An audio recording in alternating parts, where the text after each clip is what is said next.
bring the heart. It's time to get loud. Let's go!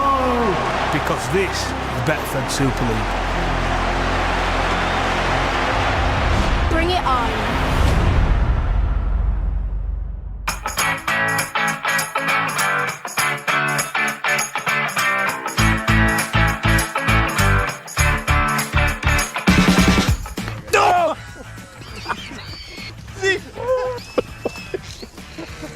Got me here.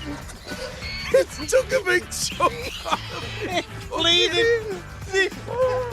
It's bleeding. Oh no, it's bleeding. The thing just ripped me ear off. What do you think?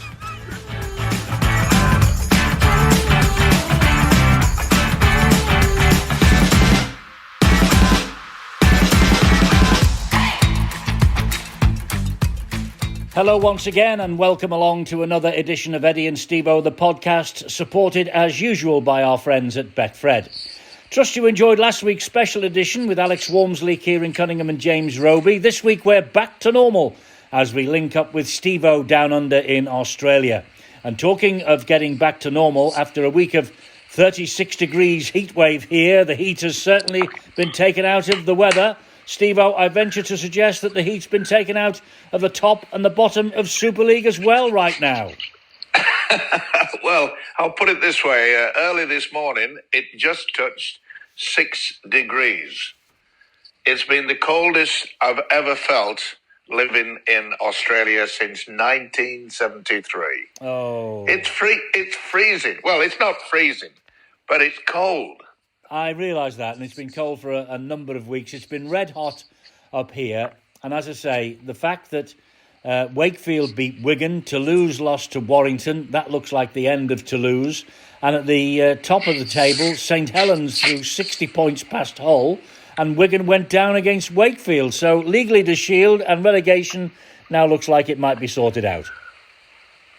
Well, it looks that way. St Helens were always going to be favourites, weren't they? But what a scoreline. This is the third time in 2022 that Hull have conceded 60 points in a match. Now, Hull are supposed to be going for the playoffs, but I mean, the chances must be hanging by a thread now. Well, it must be a very nervous times as well for the coach and quite a lot of the players because over the years, the black and whites, they've been very quick to say, well, get rid of the coach, get rid of the players, get rid of people. But how on earth can you just sink, 3 times in a season over 60 points? You know, there's something radically wrong.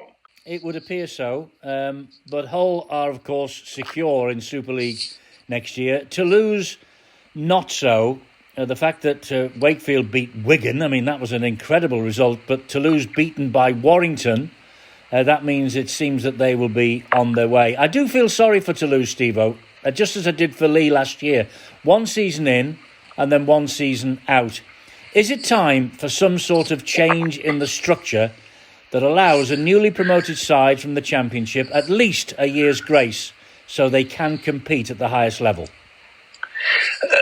The idea is solid. Remember when Catalan came into the top league, they also had and were given time to build, to assess. And let's face it, Catalan have really put down a good marker when it comes to playing exceptionally well. Injuries, well, it's affecting quite a lot of teams, isn't it? But you've got to take your hat off to Wakefield. They just have got themselves into a position where they say, look, this is do or die. Simple as that. And talk about just hanging on. But to beat Wigan, 30 points to 12, gives you some indication what team spirit they have. Wonderful, wonderful effort. It was, and desperate times, of course, mean desperate measures, and Wakefield came up trumps as far as that's concerned. I've looked down the team sheet for Wigan. There were 1 or 2 unfamiliar names, maybe injuries or suspensions, or maybe, Matt Peat and Lee Breers thought, well, this is probably going to be an easy walk in the park for us. Let's try some youngsters out. I'm not sure. Well, it's hard to say that Wigan are going to were gifting the 2 valuable points in the league ladder to Wakefield. But it's a way that they've just turned themselves around. They realised, 4 or 5 weeks ago, that they could actually be relegated, which would be a shame in regards to the fact that they've just starting to build you can't say it's a brand new stadium, but we're going to bring it up to a level that would make sure that they had a good ground. I mean, it's been in disrepair for quite some years now, and it would have been, I suppose, many ways, sad to see them relegated. But as you say, I think Toulouse, they're gone now.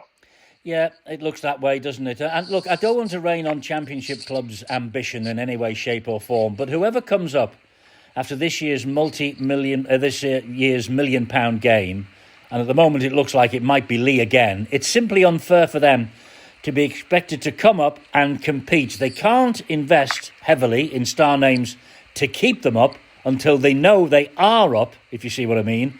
And by that time, it might just be too late. When you look back over the years, you will see that the players that from the club that was relegated, nearly a quarter of those players were signed to the club that was promoted. In other words, he was having to get the players that were being relegated, then still staying in Super League. And that indicates to me that you're not going to have a very strong squad. I mean, to be fair to Toulouse, they lost 2 of their best players even before they started their exercise in Super League. And it was difficult. It was always going to be, a very, very hard road indeed. Because you've only given a fair amount of time to make sort of shall we say, approaches to other players from other clubs. Because you don't really know until you're going to be promoted. And that leaves you perhaps 8-10 weeks to find players that will keep you strong and keep you in the Super League. It's an idea that you've thrown out many, many times, Eddie, in regards to the fact that, should they have 2 years where they don't get relegated, I'll put it that way. But it's going to be difficult for the other clubs to accept that. Well, of course it is. But looking at the Toulouse situation, Steve McNamara was the studio guest on Sky Sports at the Warrington-Toulouse game. And he made the point that the game in France has added to the Super League massively. His club have made fantastic strides, of course, since 2006. They finished bottom of the pile a few times as well during the licensing, but they've survived. He says self-interest in Super League isn't doing the Catalan or Toulouse any favours. Toulouse relegation won't help the French cause, and he hopes that IMG, who are now looking to improve and strengthen the game for the next 12 years, will make some brave and radical changes to the structure. That is going to be very difficult indeed, because the self-interest has been a problem in our game in the UK for many, many years. They don't really care, and they don't really, if you ask them, honestly, did you want a French side or 2 French sides in Super League? And I reckon all the clubs would have said, no, it doesn't do us any favours. They don't bring any supporters. They don't bring this. And that is at the expense of making sure that we are expanding our game of rugby league. Rugby union often call us the northern game. And we are a northern game. And we've tried and tried. We've tried in Wales. We've tried to get a team going in Newcastle. But it's been difficult. We always seem to shoot ourselves in the foot. We need, Eddie, as well. We need a strong international French side.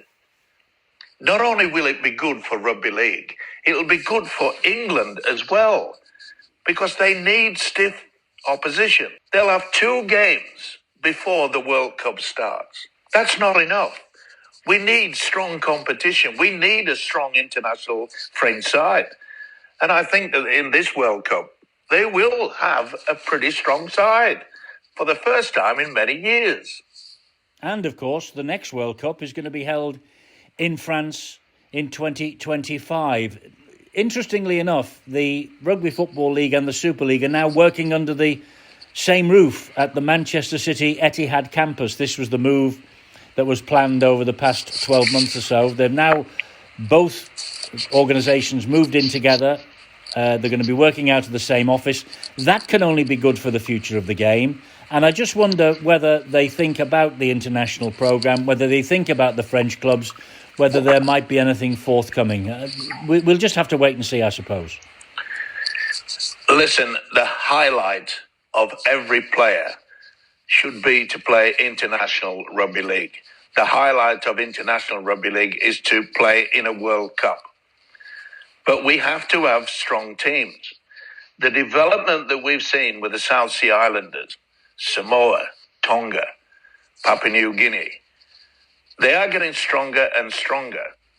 And it's going to be difficult for England to take on these clubs, these countries, because they are getting stronger and stronger, whilst we appear to be getting weaker and weaker.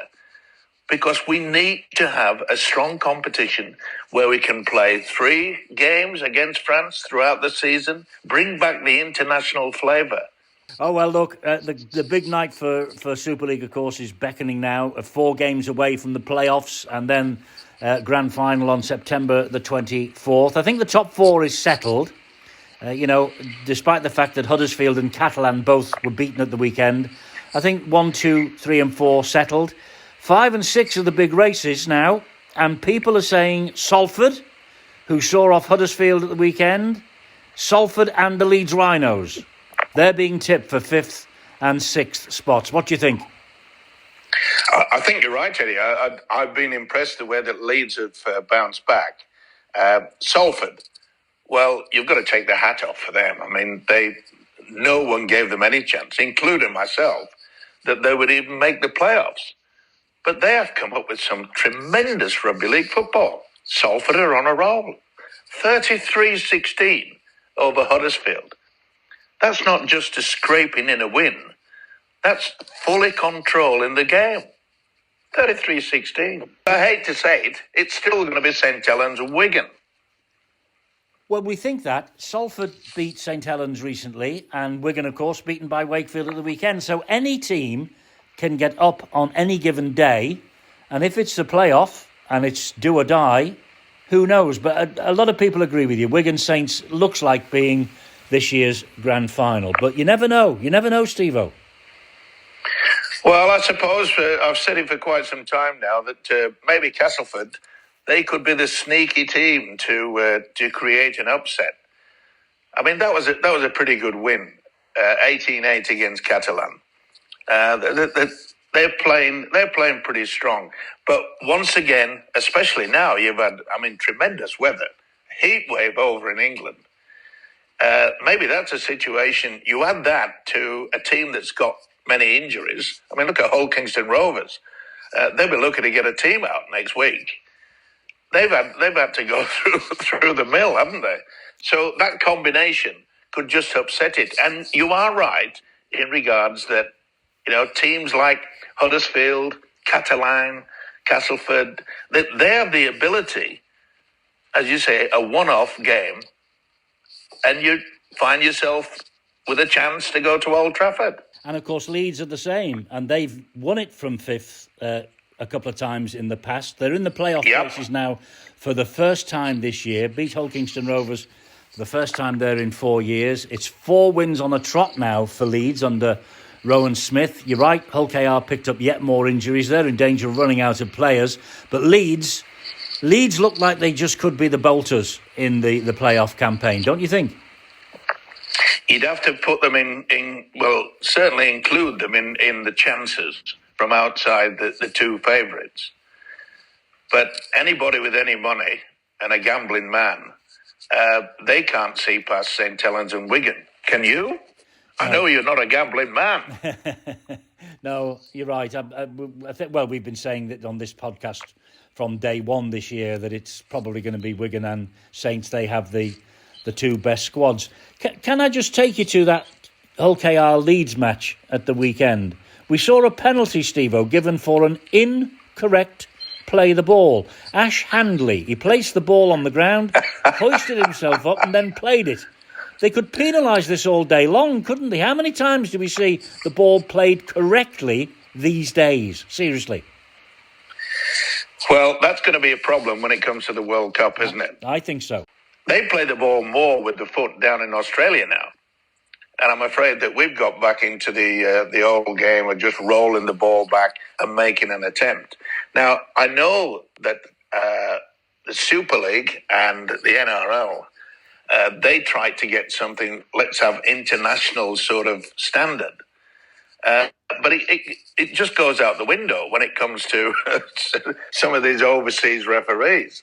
And you're right, we could be penalised out of a game at a time when we would say it's a close scoreline. Giving away penalties can lose you a game. It certainly can, and so can indiscipline. Here's something for you. 13 players, an unlucky 13 players, have been banned after last week's matches in the Super League, and all the teams involved in the race for the top six are involved. St Helens, Wigan, Huddersfield, Catalan, Castleford, Hull KR, Hull FC, as well as Wakefield and Toulouse down at the bottom. They've all got players missing from games this weekend. And Leeds, of course, the most penalised, the most disciplined team, or ill-disciplined team, should I say, in the competition. They really ought to have a look at themselves, the players, because when it comes to the World Cup, when it comes to the playoffs, if you're not playing because you've been banned, how massively are you letting your teammates down and your teams down and your supporters down? Well, you have to point the finger at the coaches, their attitude towards it. Look, Rowan Smith at Leeds has turned them around. There's no doubt about that. At what price, though? He's obviously injected what we could call not just bring back the biff, but bring back very, very strong defence. And when you get a defensive situation where you can turn them on and just say, right, come on, let's really give it some, you can go over the top. Look, and the referees, they've made it quite clear. You know, if you go over the shoulder, that's it. You'll be penalised. And if it's a bad one, you'll be sent off. Simple as that. So it's a difficult combination for all the coaches to say, well, we have to be aggressive, but we have to be careful aggressive. That's difficult. That's difficult to tell, especially forwards, that keep your arms down. It is so difficult to combine the two. If you get away with it, that's fine. But as you say, you know, Leeds have been the worst in regards to giving away penalties. And that could be their downfall. It could, and as I say, 13 players this week banned after last week's games. Can I have another whinge? Do you mind if I have another whinge? Why is any two-try performance these days described as so-and-so grabs a brace of tries? I hate this description, Stevo. Braces are something you use to straighten your teeth. Pheasants come as a brace. And, of course, braces also keep your kecks up, your trousers. What is the obsession with calling it a brace of tries? I hate it. I'll put it this way, Eddie. Journalists, broadcasters, like you and I in the past, sometimes want to give the impression that we are intelligent. So we will search for words that we would not normally use during our lifetime. But because we're on air, radio, television, or whatever, we sometimes fall into that trap of, I'll try to impress the audience that I'm intelligent. Come on. Come on. Well, have you ever gone into a pub, Stevo, and said, Charlie Harry scored a brace of tries at the weekend? Did you see them? Ever? No, and I've never gone into a pub and said, could I have a brace of beers, please? But listen, I put it down to it, and I appeal to all rugby league fans all over the world that just listen to all the broadcasters and you'll guarantee that at least one or two each weekend will try to come out with a long-sounding word. We never did that, did we? Well, that's when it was such a point, as far as I was concerned, that I used to say TRY. Correct. I was trying to make that sound important rather than a try. So you and I, we're not out of the woods yet. No, that's true. And when you used TRY, it was to prove to people you could spell. Understand that? What have I just explained? I was trying to give the impression that I was intelligent. Oh, okay. Here's another win. The people close to me know perfectly well I'm not. Here's another wins. The Challenge Cup final is back at Wembley next year. No moaning about that. But the date is confirmed now as the 12th of August, 2023. So back to August after 1 year in May at the Tottenham Hotspur Stadium. Wembley is fantastic, but I thought it had moved back to its traditional May date at the behest of the BBC. Now here we are in August again. Flip-flopping dates does nobody any good. Where now does the Magic Weekend get held? It was held in July this year. Where and when in 2023? Venue and date to be confirmed. We don't know what's going on from 1 minute to the next. No, and once again, the power of the television companies have taken over control. It was quite open about the fact that the BBC wanted it to go back early in the season. I've always said that they should play it early in the season because it can interfere with the playoffs. Of course it can. At the end of the season. And I just can't understand why the RFL have decided to change it. It was always going to go back to Wembley. There was never any doubt about that because it was all to do with finances that they had, and they'd signed an agreement that they had to play the Challenge Cup at Tottenham because the World Cup was cancelled. That's the reason why they played at Tottenham, because it was a financial move, and they would have lost quite a lot of money. So that's not all about that. But, you know, is it the BBC that have said, oh, no, we wanted it at the end of the season? If you're smart, you'll look at what's going on international sport over that period in May. And if all the other sports are doing very well, and the BBC think that perhaps they'll get a better exposure late in the season, then that'll be the reason. But it was a tradition, wasn't it? Yes. You know, the start of the summer, let's go down to London, let's pay twice the amount of money we pay for a beer, etc., etc. Pay 4 times, 5 times what it's worth for a hotel room. 6, 7, sometimes 10 people all packed into one room because they couldn't afford to have a single. Simple as that. Lee Briers, Stevo, is on his way down to the Brisbane Broncos as the assistant coach. This is a fantastic move for Lee and his family. A huge decision, though, for him. It's been going so well this year at Wigan until last weekend. He's only been there for 1 season, but he's off. And he says it's a chance he cannot turn down, something he cannot miss this. Correct. Any given opportunity to go to a club like the Brisbane Broncos, they've pulled themselves out of the mire. They haven't been the great club of past years, of late, but they're up there in with a chance of the playoffs.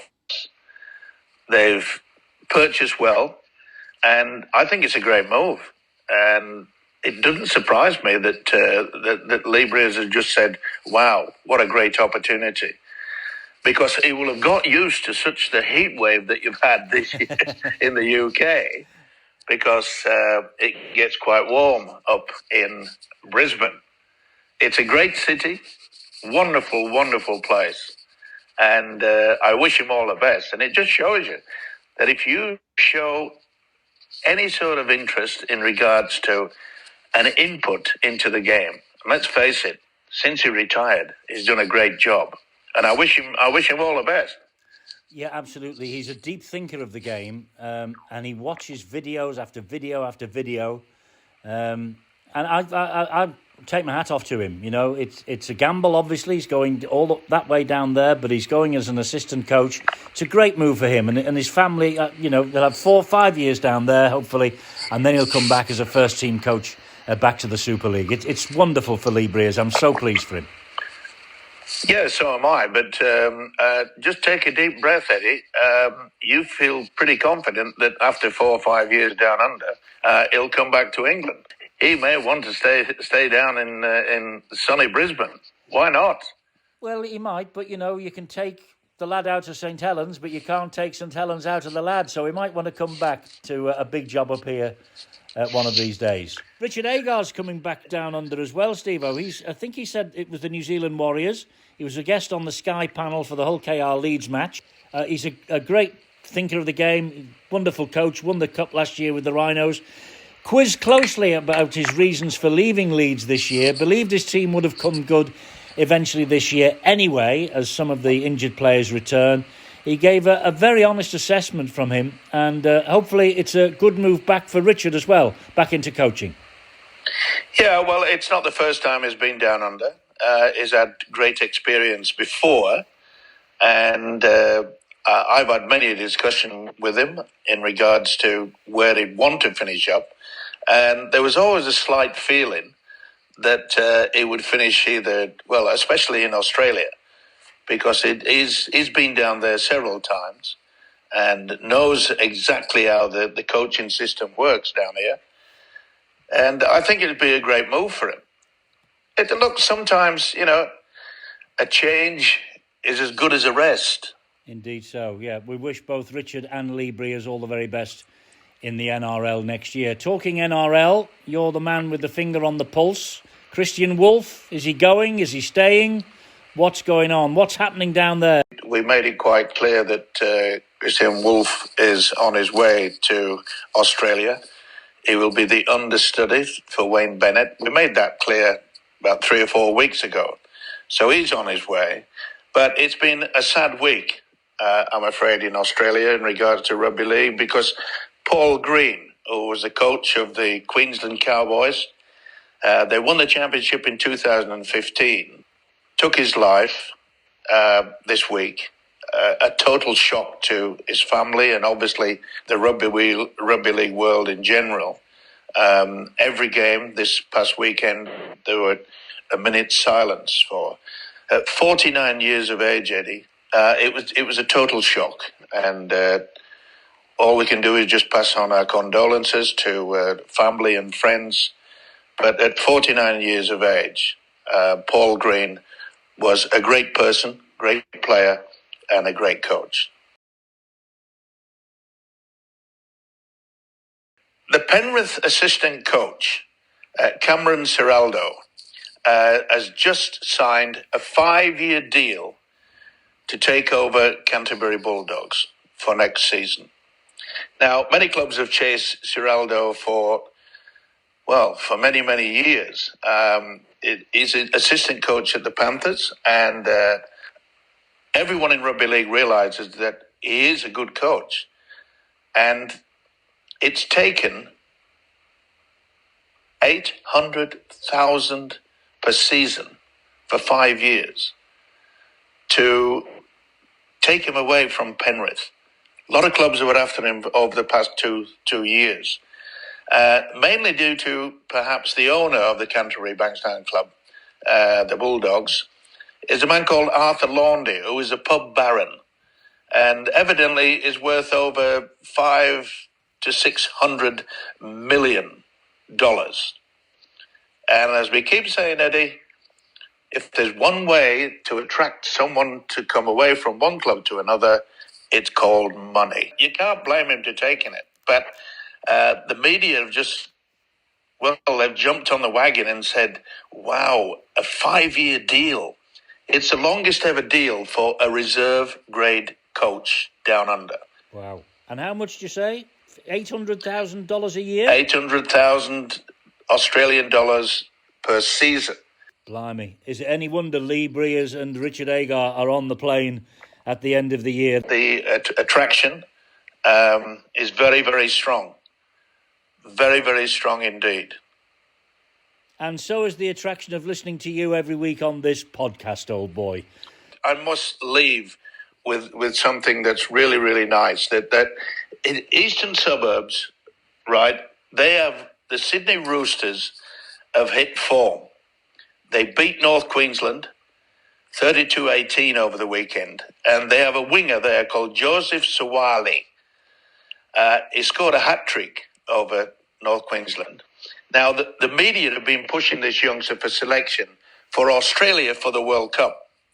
And I have not seen a young kid as a winger as good as this fella.